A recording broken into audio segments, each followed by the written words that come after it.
આજે આમ આદમી પાર્ટીએ અમારા યુનિટે શંકરાચાર્યજીના સમર્થનમાં હિન્દુઓ ઉપર થતા અત્યાચારના વિરોધમાં અને હિન્દુઓની જે લાગણીને ઠેસ પહોંચી છે એના પગલે શંકરાચાર્યજીના સમર્થનમાં આજે અમે વિરોધ પણ કર્યો છે.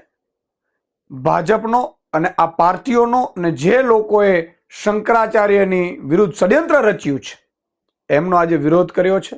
શંકરાચાર્યના સમર્થનમાં કાર્યક્રમો પણ આપ્યા છે અને હું તમામ RSS, બજરંગ દળ, VHPના પણ આગેવાનોને, વડાઓને હાથ જોડીને વિનંતી કરું છું કે આપણા શંકરાચાર્ય ઉપર જે રીતે ભાજપ અત્યાચાર કરી રહ્યું છે તમારે પણ આપણે એકજૂટ થઈ અને આ શંકરાચાર્યજીના સમર્થનમાં અવાજ ઉઠાવવું જોઈએ.